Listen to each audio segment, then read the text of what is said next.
শুভ দুপুর বন্ধুরা, বুবুর রান্নায় আজ আপনাদের আবার জানাই স্বাগত। আজ একটা নতুন দিন মানেই একটা নতুন থালি। আজ আমার থালিতে আমি দিয়েছি ভাত, দিয়েছি আলু ভেন্ডি মাখা। এই আলু ভেন্ডিটা আমি কাঁচা লঙ্কা আর দুধের সর দিয়ে মেখেছি। আর এখানে একটু দিয়ে দিচ্ছি পুঁই শাকের তরকারি। এই পুঁই শাকটা আমার বাড়ির পেছনে হয়েছিল, আমি লাগিয়েছিলাম। সেটা দিয়ে মাছের মাথা দিয়ে পুঁই শাকের তরকারি। আর এখানে দিয়েছি পোনা মাছের কাসন পোড়া ঝোল। কাসন পোড়া ঝোল এইটা বলছি কারণ এটা এপার বাংলার না, এটা হচ্ছে ওপার বাংলার রান্না।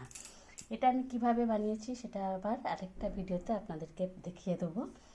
আর এখানে দিয়েছি একটা পেঁয়াজ আর কাঁচা লঙ্কা। আজকের মতন আমার থালি এইটুকুই। আমার থালিটা যদি আপনাদের ভালো লাগে অতি অবশ্যই একটা লাইক, একটা কমেন্ট এবং চ্যানেলটিকে সাবস্ক্রাইব করে আমার পাশে থাকবেন। আজকের মতন চলে যাচ্ছি, ধন্যবাদ।